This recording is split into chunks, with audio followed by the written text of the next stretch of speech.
Steve, as I mentioned to you earlier before the podcast started, photographic evidence of your Sunday, which is the day we are recording, showed up on my Instagram feed today. Seems like you had a great time this morning. Did you have fun? I had a time. I don't know if it was a great time. Um, I had a time that I survived running the 5K at Beaver Stadium. Was your time better or worse than last year? It was like 30 seconds worse. But in fairness, you're getting this a is year the first time I've older. ran since then. Okay, So see, there was no training. There was no preparation. I think of my donation to Special Olympics as the money I do to register and sometimes just don't show up. But then my daughter, where you probably saw it on Instagram, was like, "Aren't you going to run with me?" And I'm like, "Well, no, I'm not going to run with you because you're going to be faster than me. But I guess I have to do this now because you've given me guilt." Well, I bet it's a great picture of you and Danny. It's a great picture of Danny, and it's a picture of I you.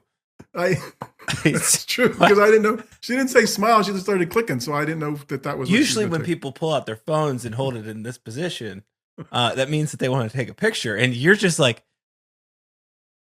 you just I don't know. You look so uncomfortable in this picture. But I'm proud of you for doing something that I've never done in my life, which is do a 5K. Maybe we should do that next year. Maybe, probably not. You're young and healthy. You're going to be up for blue white anyway. Probably just have Paterno family Special Olympics, Special pull my Olympics Paterno ankle. family run. Yeah. Okay. Mm-hmm. No, it was a good Sunday. Okay. You good? Yeah. Good. No, I'm glad you at least had fun. Anyways, this is the Stuff Summer Says podcast with Steve. Steve. You got ice packs on your legs right now? You good? No, I'm not too bad. I'm Okay. not too. There was a little Tomorrow. squeaky. Tomorrow. I'll text you tomorrow. Took a couple Okay. Advil. I'll be fine. Okay. I didn't run All right. fast enough to be sore. Come on.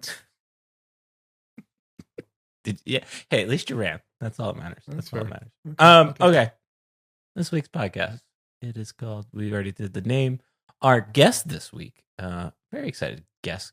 Completing the Penn State power couple of interviews, I guess would be the best way to say this. Mr. Jason Dambach. He is the husband of Erica Dambach, but also worked in minor league baseball for over 20 years and now owns Nittany Cards Plus, which is located on South Atherton Street. The really State College's only physical storefront location where you can buy sports cards and collectibles. And had a great conversation with him about that. Discussing a lot of different aspects of how this industry has really changed in the last 5 years and in a lot of different ways. So enjoyed that. And then I do want to talk about Blue Light a little bit. And then we'll go back to the cards because that'll be this week's old guy, young guy. And I have my card here, which I'm now realizing Jason would have been a perfect person to show this card. And I'll explain why in a bit. Okay. So take a listen to our interview with Jason, and we will be back after this. Steve, you reminded me today that we're making a little bit of history with our interview today. See, it never ends. This is our first husband-wife interview, or completes the first husband-wife interview. I would say we've had this man's wife on before she went on a very successful run deep into the NCAA tournament, and now we're gonna have him on. So maybe his business will really grow after that. Our guest is kind of like the reverse Sports Illustrated Jinx. Yeah, show. yeah. Just saying. That's what we're saying. That's what we're saying. Our guest today is Mr. Jason Dambach. He is the owner of Nittany Cards Plus. He's worked in minor league baseball for 20 years, and just all around good guy to know. So excited to spend some time here chatting about baseball cards and a little bit of everything and anything. Well, my wife did she wanted me to be reminded of the fact that I was not the first invitee on here, that she was first. And that really is the proper order. I mean, she's way more important and way more interesting, but I appreciate that we could complete the Dambach slam. Okay. We're thrilled here that she on your remembered she did podcast. it. I got to tell you the truth. We're thrilled she remembered she did it. Yeah, So that's great. yeah. That's big for us that somebody even remembers they came on this podcast. So, because we barely remember we came on this podcast half the time. Okay. I have lots of questions. I think I want to start with the business though. Let's start there. You for those that don't know, can you explain what Nittany Cards Plus is and how did it get started? Yeah, so Nittany Cards Plus is the State College region's only full service sports cards and collectibles shop. I know there are people that have some, smaller businesses. Maybe they run an eBay store, maybe sell some antiques on the side, but we're a brick and mortar, open 6 day a week operation that has sports trading cards. It's got sports memorabilia, you name it. So we're kind of like the center county hub for the sports card and collectible sports memorabilia enthusiasts. What made you want to do this? Oh man, I'll tell you what. So that's a great question because if you were to ask the 7-year-old Jason the two things that he wanted to be or be involved with when he grew up, one would have been working in baseball. Specifically, I wanted to be a play-by-play broadcaster in the major leagues. Like that was my number one thing that I wanted to be, and the other was to be playing with cards when I was 50 years old. Because when I was 7 years old, my grandfather worked in a grocery warehouse. Okay, and he brought me home my first ever box of 1983 Topps baseball cards. Steve is old enough to probably remember what those cards look like. They're very iconic. They have like the Tony Gwynn and the Wade Boggs rookie cards in them. Very iconic set. And from that point on, he got me a box of cards, whether it be football or baseball, ball, what have you, up until the time I went to college. So I had all these cards. I had always opened them, and it was just something always in the back of my mind that I always thought, hey, maybe someday I'll have a card shop. And then of course, life gets in the way, and you have another job, and you actually got to make a living for 20 years, and so that kind of went on the back burner. But um, so it's something that really I've always wanted to get involved in, and then the opportunity presented itself a few years ago, and we went for it, and we opened up here in State College. When I think what I want to particularly ask about, and aside from personal aspirations, cards have had such a boom since COVID. Do you think this would have happened without COVID? And I know that's a weird question, but it Mm. seems like that's an important domino in this industry kind of respiking. Well, are you asking would I have opened the shop without COVID, or would the boom have happened? Because um, Maybe both. I oh, I don't guess I'll know. answer it both Yeah. ways. Yeah, yeah, I'll answer it both ways. I do think no, I don't think that the huge boom that we saw would have happened. And just to give a quick 30-second overview, so everybody's stuck at home, nothing to do. We're all working remotely. Some people, don't have a job, and so they start picking up all of these hobbies, so to speak, where they start going through their closets, cleaning out cards, and all of a sudden you had all these people that found these collections of cards that they had for many many years, and that all happened during COVID, and people were had a little extra money, and they started buying cards, and these things were happening. Like Kobe Bryant passed away. We had these great football classes and baseball stars like Otani and Trout and guys like that, and so it all sort of came to a head. And so the boom took place, I think, really because of that. I think cards have always been strong. I don't think they've had their ebbs and flows certainly over time. They've certainly had their dark moments like the 1980s and the 90s. But when it comes to this recent surge, really over the last 4 or 5 years, yeah, I don't think it happens without COVID. And I probably wouldn't be back in love with cards if it wasn't for COVID either, because I sort of got caught up in that whole wave. I had stopped collecting for probably 15 years. I worked in baseball for 20 years, but I never bought a pack of baseball cards during that entire period of time. I never collected an autograph. I never did anything. So it really wasn't until about 2020, 2021 that I jumped back in and started, getting back involved in the card hobby. And so, yeah, I think the answer to both would be no. I don't think without COVID, I'd be talking to you guys at least about this subject right now. And I don't think the big boom in the card market would have happened to the degree that it did. And it feels like that boom has come with changes. Like my brother comes up to State College. He has a son here who's got a job. He comes up to visit his son, but I think he mostly comes up to go to your store. And then they have like there's online sales, right? Like there's like I don't understand all that he's doing, right? But there's certain packages that gets open. It's not just in the late 70s and 80s. It was here's Flair, Topps, and Donruss. They drop their stuff for the year, and here you go. It seems like the industry has really understood how to have benchmarks and points and things to make like special events. Yeah, and I think the sports card industry has really grown with the advent of course, social media. And social media, I mean, really has been around for a number of years now. But the growth that happened during COVID really did happen because everybody was on their phones and people were on, and so we started having these guys that would start opening packs on YouTube. There's this whole ecosystem now on this app called Whatnot, which is specifically for cards, and it's literally guys just opening packs of cards, slinging cards, selling them, making videos, making content, and so that's a huge part of the ecosystem now. And you're right, Steve. It used to be, go to the store, pick up a couple of packs of cards. Most of the time back then, back in the 80s, we would just get the gum out and look at the cards and really toss them off to the side, to be honest, and play with them, horse trade them, so to speak.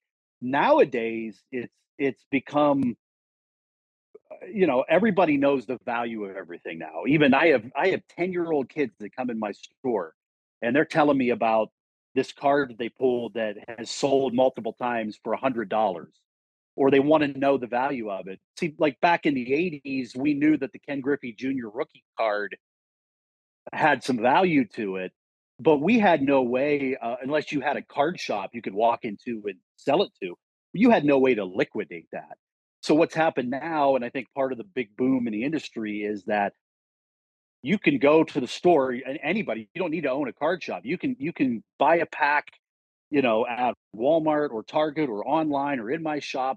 You can open it up, pull a valuable card, put it on eBay or go on a stream on TikTok or something like that and sell that card.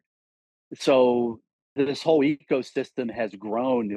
It's so transactional now. It's a lot different than it used to be.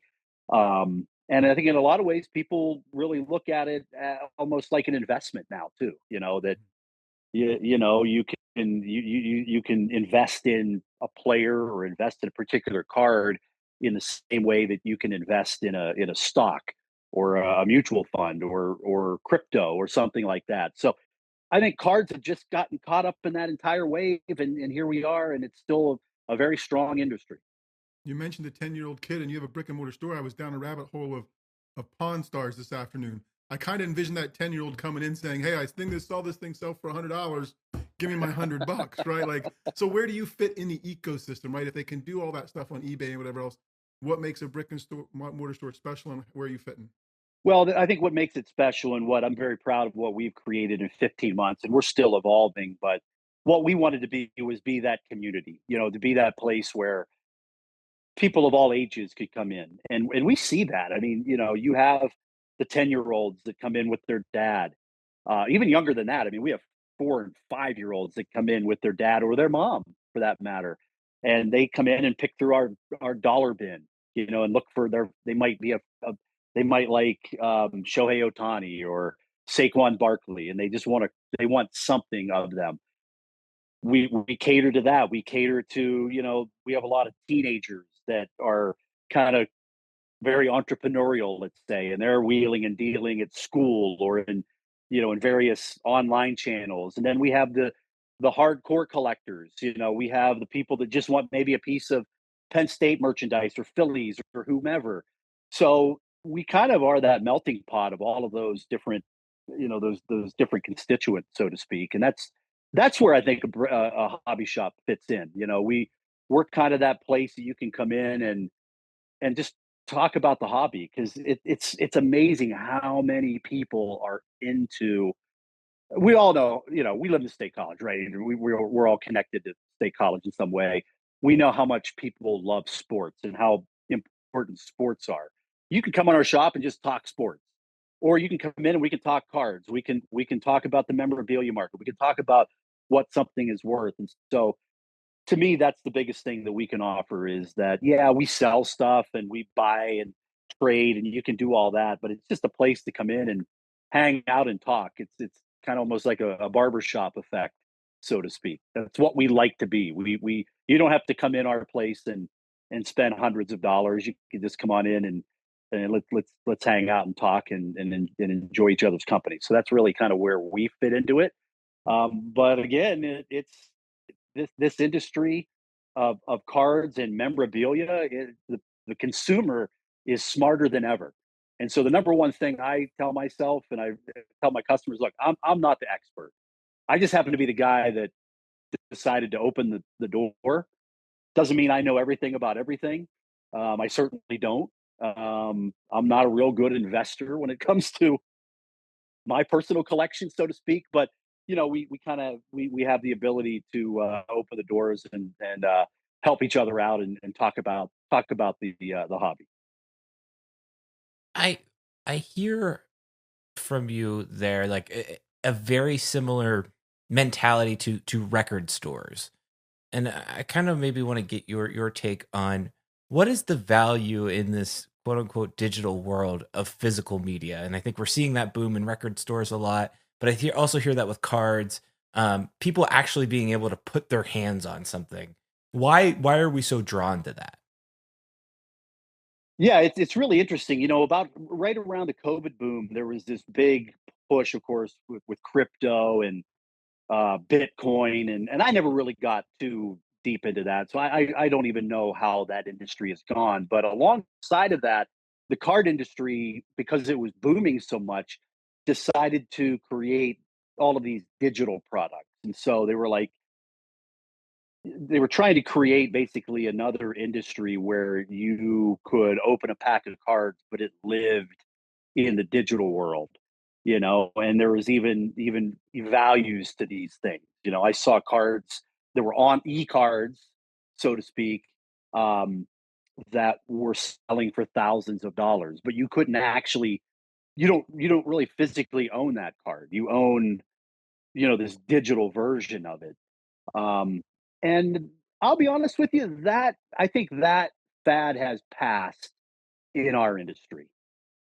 Because yes, people want to physically be able to pull the card. They want to see the card. They want to hold the card.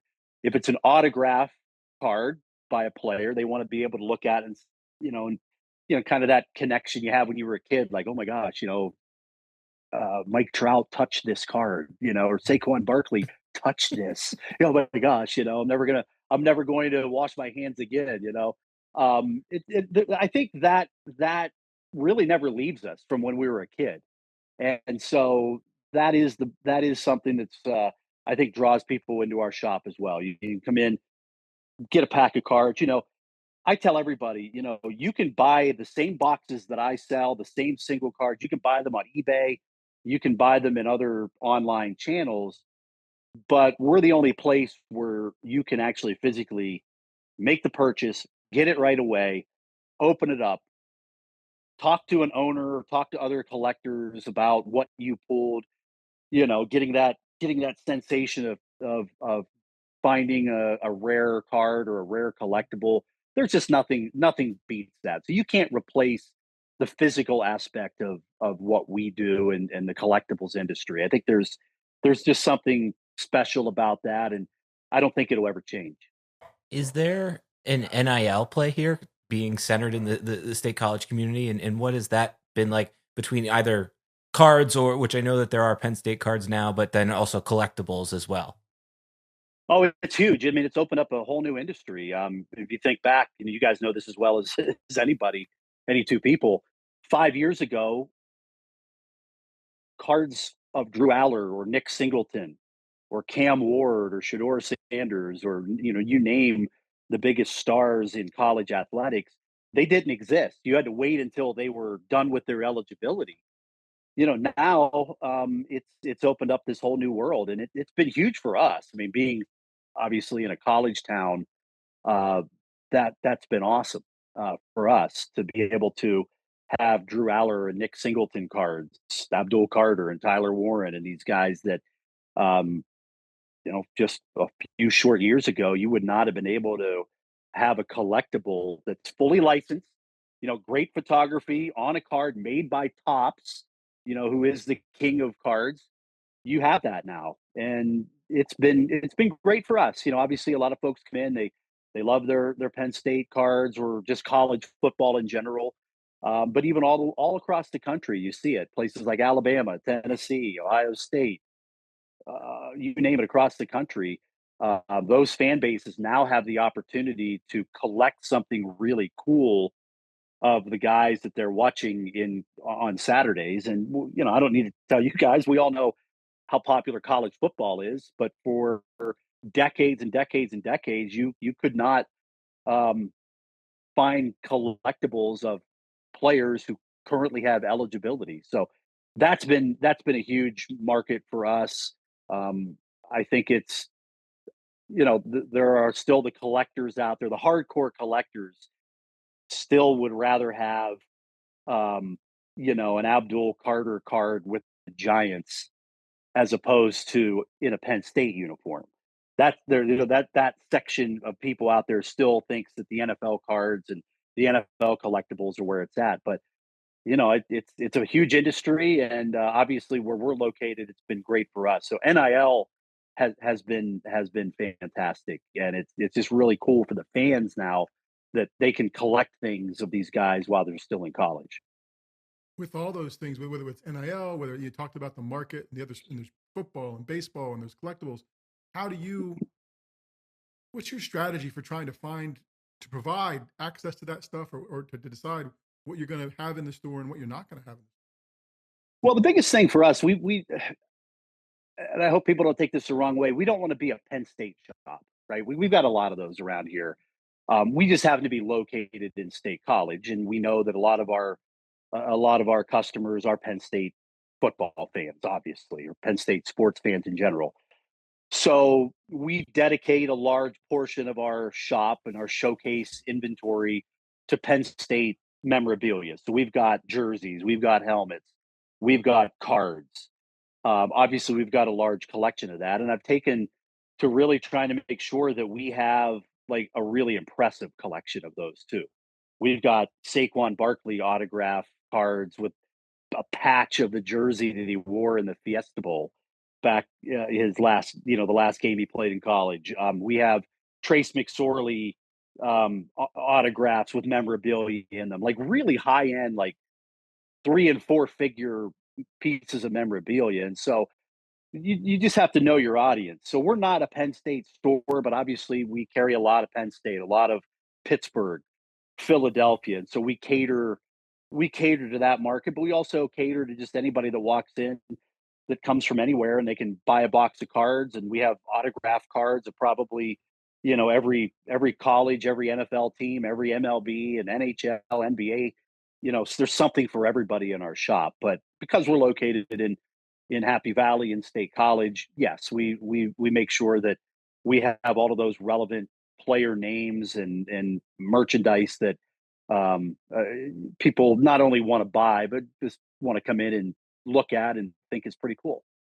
Has there been a request in the first 15 months? You're like, oh, didn't think of that. Or, oh, we'll have to find one of those. Has there been anything that surprised you about what people have looked for? Anyone that's had a specific request?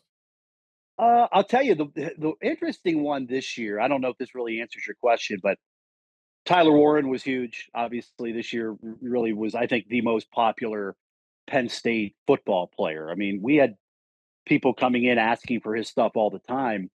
The problem is he didn't actually have a licensed card. So he didn't have a deal with Topps like Drew Aller did and Nick Singleton. You could get those guys, they had tons of cards, tons of memorabilia.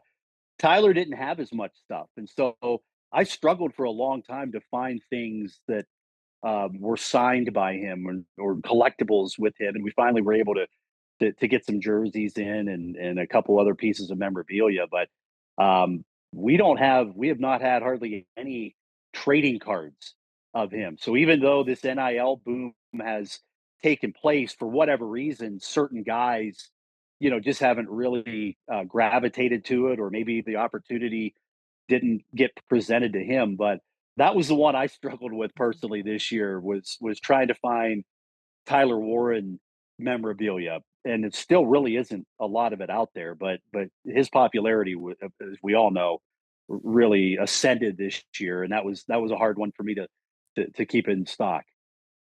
There we go.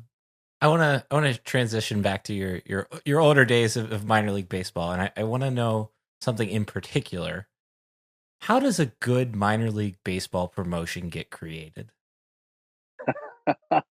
Probably a lot of alcohol usually is the way that it worked. I mean, we we would hold these. I'm sure it's that way with a lot of teams. That after 4 or 5 o'clock, you go open the concession stand up and you go sit around and you talk about ideas. So yeah, it's just it really. I think the way it gets created, to be honest, Darian, is you can't force yourself to come up with the good promotion. Anybody can come up with fireworks and bobbleheads, but the truly unique events that are out there and have been created usually are just somebody like waking up in the middle of the night that just came to them, or um, you know some off cuff comment or some situation that happened, around the ballpark or in pop culture. That's usually how it happened. But the minute you force yourself to come up with a good idea, of course you can't. So generally, it was in the situations where everybody was loose and just try to come up with those zany ideas. But nobody does it better than minor league baseball. No question about that. What were your top two or three that you came up with that you're still proud of to this day, or that you helped deliver to this day? So my personal specialty, like the ones that I actually feel like I contributed, were sort of the retro throwback promotions. Like, for example, um, one that we did in State College was an ode to the Fresh Prince of Bel Air, and we actually were able to hook up with Carlton himself, Alfonso Ribeiro, sort of before he became like really popular again now. Um, and so we were able to do a night where we wore jerseys that were like the Fresh Prince of Bel Air. We got him to come to the ballpark. The agent that we worked with is like, listen, man, whatever you do not ask him to do the Carlton dance. He will not do it. Don't do it. Well, he gets here, and of course, I asked him. I say, "Hey, do you think you'd have any problem with us doing like a little Carlton dance off? You're like the judge, and if you want to do it, you want to do the dance in front of everybody. Great." He's like, "I'll do it, absolutely, yeah, I'll do it." And so we had fun with him. We did a um, full house night when I was in Frisco, Texas. We had Dave Coulier, who played Uncle Joey, on the show. So for whatever reason, that's where I gravitated to, like the washed up stars, and bring it them back. But we had some fun ones, man. We did a promotion my first year, or not my first year, but one of my first years in Altoona, called Awful Night, I remember Awful and Nights. it was just Yes. this really dumb idea that we were just gonna be as bad at everything as we could be and play bad music and get serve spam and tang at the concession stands, and it actually, we had a lot of national. This is before social media.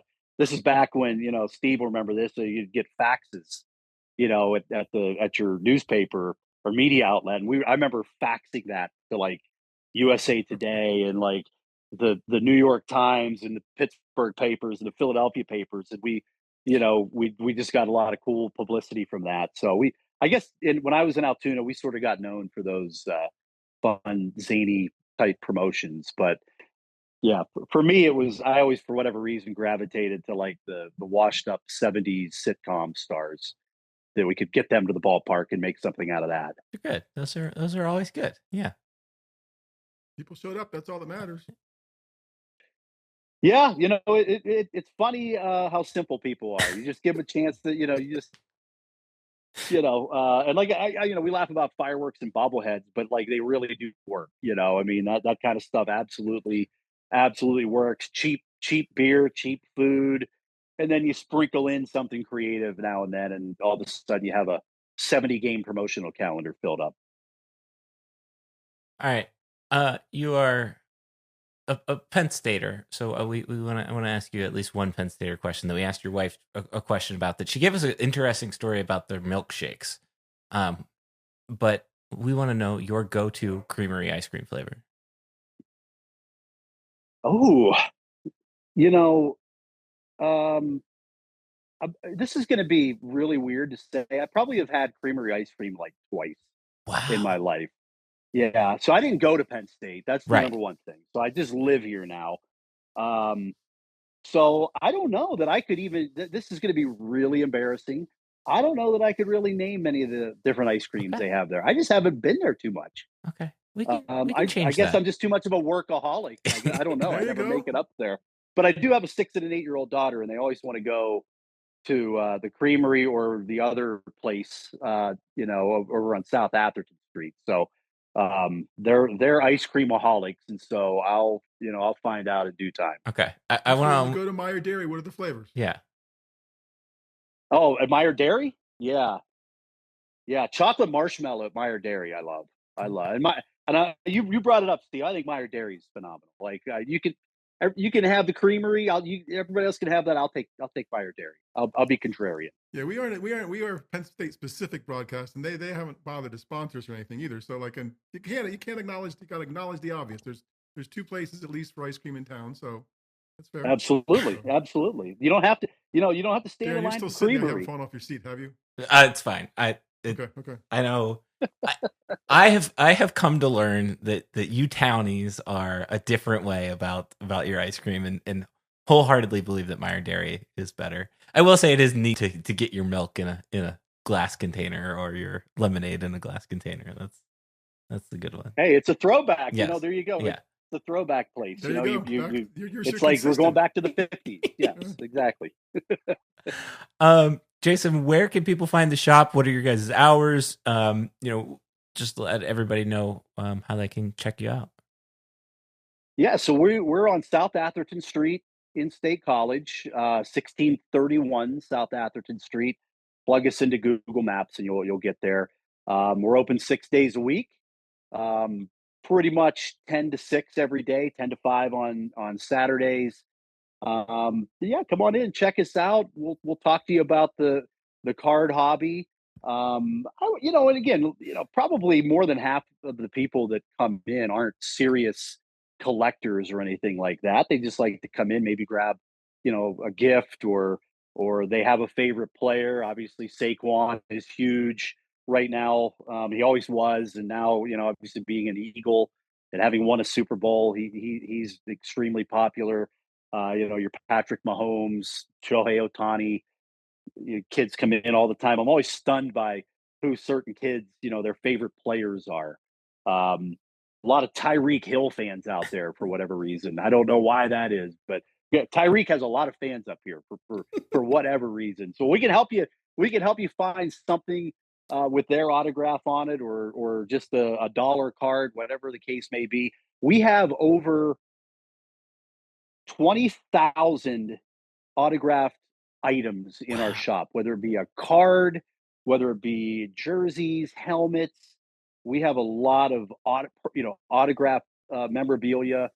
We have helmets, jerseys, all kinds of different things. We buy, we sell, we trade. So if you've got a collection, or you got some memorabilia that you've been looking to get rid of, bring it in. We'll take a look, give you an offer, and again, we just want to be that centerpiece for the area, that center point, rather, place to come and talk about the hobby, and share the love of sports cards and collecting. That's awesome. We will get your favorite podcast some memorabilia signed, and we'll send that in and see what we can get that appraised at and sold for.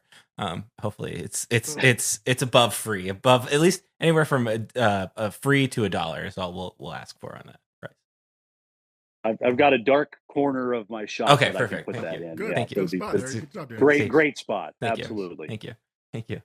All right. Thank you very much for joining us, Jason. This was awesome. Thanks, Jason. All right, guys. I appreciate it. Thank you very much. I really liked how Jason was.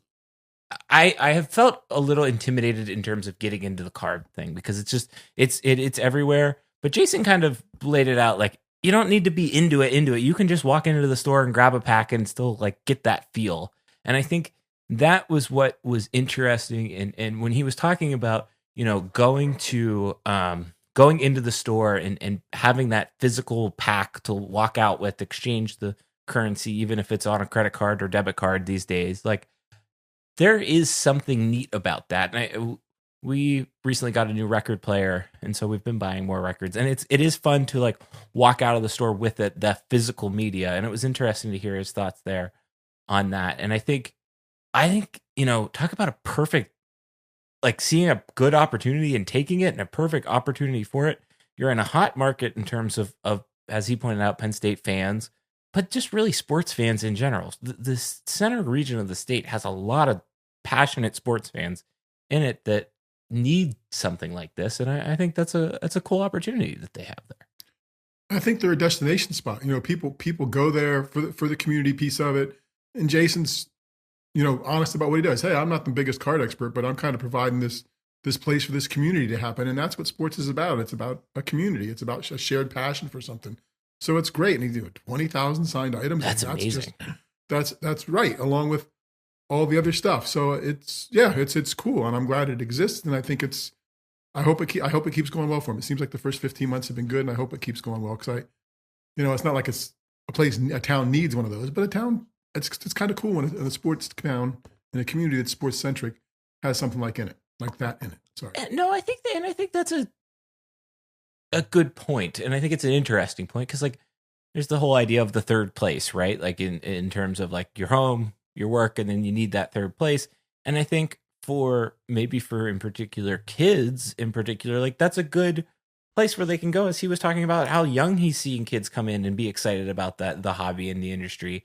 And I think that's neat to hear, because I think for a while there, I mean, I'll be honest, from 2010 to 2020, I don't think I thought that much about sports cards. Like I really didn't. It was more so once the boom kind of re-happened, that this is the first time in my life I feel excited about those types of collectibles in that way.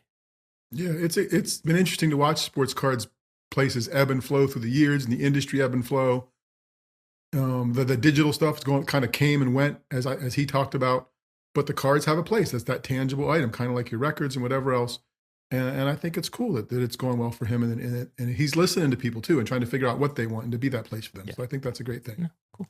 So be sure to check them out. Thanks to Jason for joining us, and maybe we can get him some creamery ice cream. That's all I'll say about that.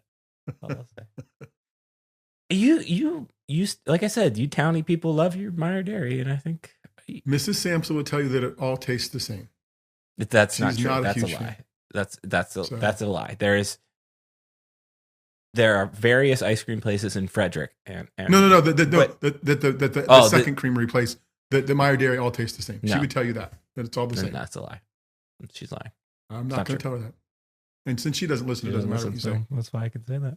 All right. We did not go to Blue White. Neither of us did. So we're not going to talk about the game, the executional aspects of it. Apparently people played football, and some of them are good and some of them are bad at playing football. And that's what we heard. And that's what we told you to take away from weekend. And then it won't mean anything until Penn State plays Nevada in 6 months. I do have a do you think question. Okay. Maybe. Go ahead. It feels to me we are in wide receiver optimism land again. We are. And last year it was based on the transfer from Ohio State coming back. I disagree with that. Okay. Go ahead. But it feels like we're in optimism land. Should I believe the media optimism now more than I believe last year? I don't know. I mean, I think this is 3 years of dealing with this. Like, that's what I'm asking. This is 3 years now. This is because the first year there was all the hype around Dante Cephas, right? Like that was the and then it was the first game story that I wrote on the blog is about Keandre Lambert-Smith being the number one wide receiver, and then the second half of that season he disappeared, right? Like he disappears at the Ohio State game, he disappears off the radar basically, and is a non-factor. So there's that. Then last year, I disagree because I think at least maybe it is my internal expectations. I knew where Julian Fleming was going to fit in terms of the character actor as opposed to the star of the show, so to speak. And how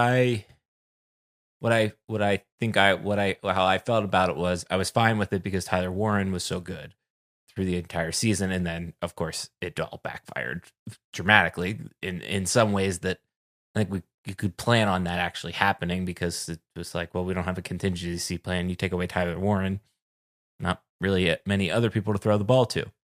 I think it's fine to feel optimistic because it is a true refresh now. It was 2 in the early part of the portal, or in the winter part of the portal, and then Tabor Pena, or Trevor Pena, I'm not sure how to fully pronounce it. He signed. I don't know how that really works over the weekend. They landed a free agent. Right. I guess that would be, I mean, it's called a roster moves tracker on the website for a reason. I think how I feel about it is you have to temper expectations in the sense of like, need to see the proof, because I don't have that proof in front of me right now. And I have 2 years of history showing me that my mind can't be changed until I see different, if that makes sense. That's why I was asking. So okay. I think that's and I think that's where I'm about at with it. So, I mean, I'm never going to read too much into a blue-white game. Other than Cole Chipielli probably should have been the starter that following season. There was another, it came up in my, and this is somebody we should have on the podcast, came up on my like memories. I forgot Shane McGregor had a really good blue-white game that one year too. Yes, he did. And like, I think it was like 4 for 4 with like a touchdown or something like that. And it was a good jab at Rob Bolden in the post. Wherever he is nowadays. So no, I think the interesting aspect was where the media sat. We texted some of our media friends and they kind of gave us heads up. We should maybe follow up with them and see how the Wi-Fi was, because I would be curious about that. So it seems like it was a little windy. The photos of the stadium looked weird. You were in the stadium. What was that like? What was it like to see the stadium without the other half? I only saw it briefly because I was mostly just trying to stay breathing and stay up when I finished the race, so I didn't really look around and check it out. But yeah, different. You're right. Trying not to make a mess. No, look, it's just different, coolly different, right? Because something's coming. So I think that was what was neat. It sounds excited, Steve. Are you excited? It's going to be. I mean, that erector. Look, I love the erector set, right? And that's what was there, and but it's going away, right? It's a whole new chapter. So I think it was neat to see that kind of progress, right? So I'm eager to hear some optimism out of Steve about Steve. Look at that. See, there you go. The logo was on the field. Nobody caught on fire. Nobody died. I did hear that there's some shirts being sold downtown though. So I don't know. Shirts? Yeah. For the Paterno Field, it'll always be the Paterno Field to me thing. Yeah, so that's interesting, and I have thoughts on that will. It just doesn't matter, and you shouldn't worry about it because it's free money that's helping your ticket costs stay relatively stable for the time being, at least. So there's that quick thought. So yeah, those would be my other main thoughts about blue-white. Then something interesting caught my attention today, and it's kind of caught a lot of Penn Staters' attention. You have not seen it yet because we're recording on Sunday for those listening, and it came out on Sunday. Apparently, James Franklin got into it with another fan. I guess the fan maybe called him a fraud, and there was some sort of issue, and then Franklin goes over and says, "Come over here and say it to my face." With a little bit of yelling and. Okay. Let me say these thoughts. I do understand why James Franklin is annoyed in April 26th, 2025. He has retained pretty much the core of his roster into next season. He just took the team to the national semifinals and is the quarterback making one boneheaded decision away from probably advancing to the first national championship for Penn State in the college football playoff era. Actually, just pretty much ever in the college football the championship era for college football. He's done a lot that he collectively with the program has done a lot with NIL, all of these other little factors. Just had 2 NFL draft picks. So he's got a leg to stand up on. And I appreciate him going to bat for his team because that's what I want from a leader. Where I am annoyed as a fan, I am annoyed with the fan that is calling him a fraud because I don't think that's fair to him, particularly right now or really ever.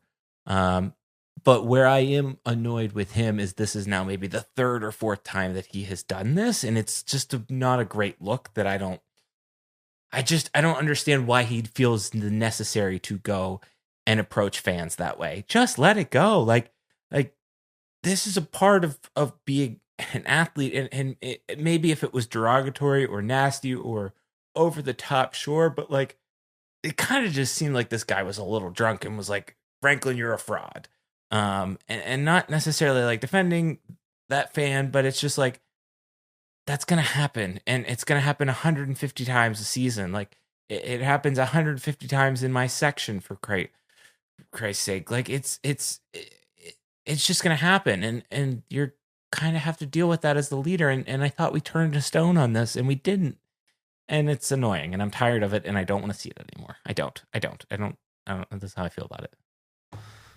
I think that's all fair. I mean, sight unseen, sight unread. Yeah. I think you never punch down. When you're the main person, the big person, you just don't punch down. Yes. Okay, they're assaulting your character, calling you a name in public. Sorry, you just have to not hear it. Like that's part of the gig. And coaches, for the most part, do hear it though, right? Like, I mean, there's the Saban stuff years ago at a news conference with the guy and whatever else. There's always 1 or 2 a year from national coaches, whatever, when they'll question it, they'll respond back, they'll take the bait. You just unfortunately have to be bigger. Like it's just not worth waiting. They are not the coach of the program. And I think, and you are the other, so you are already in a better position than they are. And I think the other thing is coaches are so used, the buck stops with them. They are used to not being questioned. They are used to having the final word. They are used to saying the last words in a meeting and nobody else saying anything back. Fans don't have to follow those rules, right, in terms of interaction. So when they don't, it probably ticks them off. And I get that. Like, I understand that. Nobody wants to be called a name, but you just, especially in those kinds of instances, you just have to not hear. Right? You just ignore the noise. It would have been one thing. What really bothered me is it would have been one thing if it is after a loss, and I can understand why everybody in that situation is upset. I can not excusing what that guy said, but I can understand that guy was probably drunk and it's the blue-white game. And it's just, it's unnecessary for that guy to say something, but it's unnecessary for Franklin to make something out of it because everybody's watching you. There are cameras everywhere in this day and age. Like, he could have let that go. How many other times at blue-white games has that happened? And why did he choose now to address it? And it's just, I don't like it. It's not, a decade plus in though, right? I'm sure there's a part of him saying, look what we've done. Right. I come here, you had roster restrictions, you had whatever else. I got people aligned. We got within a quarterback's mistake of playing for the national championship, and I still got people bitching. This is crazy, right? Like, I'm sure there's a part of him that feels that, and perhaps rightly so. But I still think I lean more toward you in terms of saying you just can't hear it. Like, you have to ignore it. Yeah. It's just, it's a frustrating look because now it becomes something, and yes, we're adding to it by talking about it, but I don't know. What I could do, and I have an abundance of orange hats, maybe if he wore a hat, it would cover up his ears and he wouldn't hear some of that stuff. No. Okay. Never shot. We could put a little stuff. Do we have a logo? No. Do we have a logo, Steve? We have a logo. We do. I'm just saying we could put it on there because it's going to be on the cards that we're going to give Jason for his store. So Are they going to be orange? Is yours going to be orange? Are we going to cut up your thing and sell patches of how that? about that? We could sell pieces of the hat. There you go. Oh, Look at us, entrepreneurial. Okay. Yeah. Sorry, down a rabbit hole. My bad. No, I don't know. And that's all I'll say about that. It's just a weird look. And I just, do you think, let me ask this. Do you think you are alone in that frustration about the response? Or do you think people are like, because if somebody would have said it about Pat Kraft and Pat Kraft would have responded, I'm sure the fan base would be like, yeah, Pat, you go get him. You're building us a stadium. You're a champion for our teams. You're whatever else. So why does Pat Kraft get that pass and the football coach Pat doesn't? Kraft would not get that pass from me. Pat Kraft would no. It's just a weird thing to get into it with fans. It is like as the leader of the program, whether you're an AD, whether you're a head coach, even when players get into it with fans, like it's a weird thing. And there's a line, and yes, people can cross it. And I think that when that unfortunately happens, then it's different. But I don't understand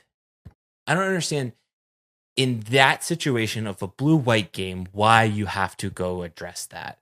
Just let it go. Like that guy would shut up probably in about a minute if you ignored it, you know?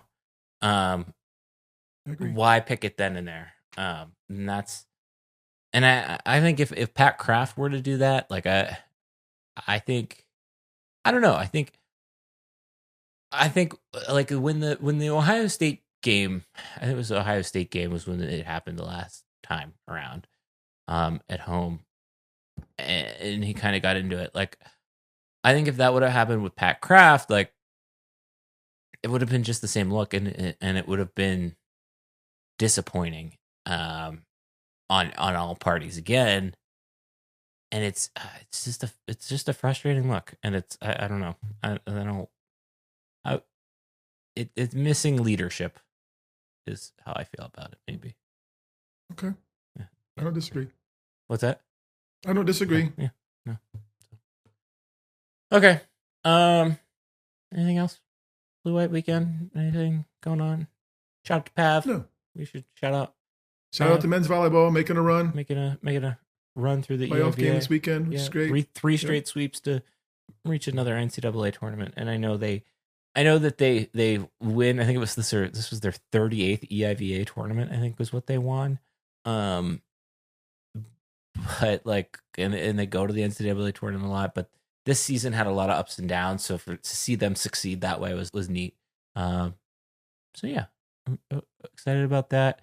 I watched a little Penn State baseball again this weekend. I'm watching more Penn State baseball. My Big Ten Plus subscription is really paying off this year, which was free this year, at the start of the season. But I'll re-up that. A great Jersey matchup between UCLA and Penn State on Friday night. I thought that I wanted to call that out. No, that's about it Penn State wise. That's all I was thinking about. Ready to go old guy, young guy? Yeah, I can't wait to see what you have. Okay. So I wanted to stay on the cards thing, and again, I should have brought these up with Jason, but I wanted to ask you, Steve, what is your favorite card that you have owned or own presently? I'm just curious. I'm going to give you two answers. It's fine because I have a couple. There was one that passed through our household. I forget if I opened it. I forget if I got it and Jeff had it, or Jeff, my younger brother Jeff, always had it. It is a Billy Ripken card. From I had the browser up. What did I do? Is it the swear word one or whatever? Yes. Okay. It was in 1989. The 1989, I think, Topps card with Billy Ripken that has like at the bottom of his bat, right? There's profanity at the bottom of his bat, and the card made it out. So there's that one that was probably the most. It's the one I can remember. I mean, I'm sure you could show me bunches of cards from the 70s that I'm like, oh yeah, I had that one. But the most valuable cards I have now, at least the most I'm attached to, is I have a complete set. I think 2 complete sets actually. Of USFL football cards. Oh, that's interesting. That I purchased at Madison Square Garden when I was in 10th grade in high school. Like we made a 10th grade field trip to Madison Square Garden or to New York City. And my intent was to go to the garden and buy USFL memorabilia. And I came home with like a pennant for every team and 2 sets of trading cards. I love this. That's other people went to the Statue of Liberty. I went to MSG. Went to MSG to buy. Wow. So I have those are the best cards. There's got to be some interesting people in that there. Oh yeah, Reggie White. Do you still have them? Oh yeah, Okay. yeah. Like I got Reggie White. Who was the guy who's Herschel LA Walker's Express probably in quarterback? there. Yep. God, the quarterback from BYU, dark hair, Steve Steve Young. Shane? Steve Young. That's him. Okay. Sorry. Yeah. So it's a cool set of cards. Okay. Herschel Walker was in one of the years. So yeah. Awesome. No, those are good. And I think that's a cool thing about cards. That's kind of where mine go. There's a Kent DeCulvey signed card at my mom's house on a bookshelf because there's just like some random sports memorabilia in our room there. So that one is there. And then the other ones that I recently bought, a couple years ago, I bought these cards. And I have two of them. And I don't know why I have two of them. It came with two. They're very interesting. And the one is 10 of 50. The other one, I don't know how many there are. There can't be that many of them. Why I said these would have been perfect for Jason. I have them both here with me. And maybe I'll mail them the one. I have Steamer patch cards. So he was probably ahead of his time in making that happen. So these are Topps cards. They are Fragment of the Farm, and then it's mascot uniform of Steamer, and it's you can touch Steamer's pelt, Steamer's nice broccoli, as Al Roker would call him. And there's a little like they're from 2017. There's a little kind of just talks about Steamer a little bit on the back. I don't know why I have two of them. I think when I ordered them, they just came with two, but I saw them for like $4 on eBay one night. I then kind of thought about the morality of these cards a little bit and thought, well, they kind of cut up Steamer to make these cards. You might be overthinking it just a shade. It's just, I know it's a little. It was probably a Steamer outfit the beer got spilled on, and they dry cleaned it. That's exactly what it probably is. So, yeah, those would be the other ones. The other one, I have a Jaromir Jagr rookie card somewhere. Might be worth some money. Those would be the big ones. Now, like I said, I kind of can see this in the hodgepodge of stuff behind me. I like buying sports memorabilia that has like a little bit of meaning and not just like buying a pack of cards. So I think that's a good way. We've got those for gifts over here, the Rose Bowl ticket from '94, and then the Sugar Bowl program. But these two over here are hockey pucks filled with water from the ice that the Lightning won the Stanley Cup on. Nice. So those are sentimental. You did that like you were a weatherman on TV, pointing to the right spots on the screen. It's very hard because it's kind of backwards. When was the last time you bought sports memorabilia? Like something like that, not like a piece of merchandise, I guess. We've been lucky. We were given some cool stuff that's down here. Like we got a cartoon from a New Jersey newspaper from a Penn State Rutgers game from like Russ and Terry's mom. Huh? Like some famous cartoonist drew. It was an old cartoon of Joe, in a Scarlet Knight, like from like one of the New Jersey papers that was like in a nice frame. I don't know when I've been comics the past couple years because of my other nephew. Right. So I don't know that I've actually bought sports memorabilia per se. So it's been a while probably, but Jeff's been there and I haven't actually been to Jason's place. So that's probably going to be changing in the next couple of weeks. Yeah. So it could be soon. Okay. Yeah. I trying to think what that last memorabilia piece. Oh, I bought a sign that one picture of Ryan Barker kicking a field goal. I bought a signed version of that. Nice, yeah. That type of stuff. I want like I said, I always and the ticket thing has become a new. Like I have a couple different tickets, old tickets of Penn State football. I have that one. I have a Pitt one from '78. I forget what there was a reason for that game in particular, or thought that game was interesting. The thing with the tickets really does stink because those are actually really cool pieces of like memorabilia now that like 20 years from now we're not going to have, and like right like it's why I buy a program when I can and things like that. So maybe I'll maybe I'll send this in to Jason and see if I can get it graded or whatever the kids are saying these days. No, I think this one should. I don't need two of them. Is what I'm saying. Yeah. Okay. Maybe you can trade it for something. Yeah, that would be. Wonder what he would be willing to trade it with me. I'm gonna mail it in. And see I'm curious now. Yeah. Okay. Thank you to Jason for joining us. That was good. That was a good, fun conversation. I don't know what's going to be on the blog this week. I haven't really thought it through because it is Sunday. Yeah, I'll go look at the thing. I don't know if I want to pile on with the other thing we just talked about, but I'm going to look at that. That's fine. If you want to, that's fine. Yeah. Let's see, what did I publish? I put up the NFL draft pick, so you can go search through that now. That's a fun little thing that lives under the records page. I had another idea for something else. But you know what we're going to do next time we meet, Steve? We're going to make predictions. We are going to make predictions. We're going to make our annual. We're going to try to pick both time and TV this network. Feels early. Is this early? No, it's not.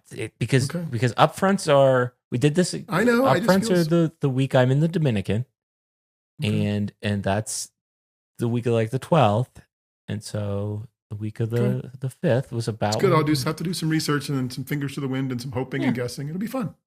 Are you ready to lose again this year? Sure. Okay. But I get people excited about the seasons. That's great. I'm going to try to find us a trophy this year. That's what my goal is that we can. We do that. So we need to look. That's the next piece of memory. We need to find a trophy for the sports person of the year too, so we can be traveling. We put the first two names on it and give it to the person next year. It needs to be something good too. Just like maybe the memorabilia. Maybe there'll be something out of the memorabilia auction we can find in the next week. Yeah, I need to actually look at that because I was going to try to maybe buy a seat or two. Okay. So yeah, we've got all of that coming. I'm very excited. I'm glad that was legitimately, they think that's one of our top performing blog pieces because people search when is Penn State playing and really want to know kick they get them like, whoa. So, but it seems like you also enjoy that and it's just a fun thing to guess on. And we will have we're not going to do a second set of guesses per se. I am developing a tool to maybe give you some guidance closer to the season that will say, hey, we think it's going to be a 3:30 start based on these factors. A little guessinator, if you will, is what I'm working up. A guessinator, nice. Yeah, to channel my inner. You got all the technology. Yeah, my channel my inner Dr. Doofenshmirtz. You don't know who that is, do you? No. Okay. I'm proud that I made a reference that Steve doesn't get. Okay. That's this week's show. The website, it's called StuffSummerSays.com. On that website, there's a section called With Steve. We have a podcast which you are listening to, 5 stars, thumbs up, all of that. If you feel so inclined, we have stuff. Sign up for emails, all of that. It's a great way to support the blog. You can also subscribe on their YouTube page. That's a big helper to us as well. Yeah. Lastly, you can find me on the internet at Stuff Summer Says. You can find Steve at Steve Sampsell. See ya. Bye.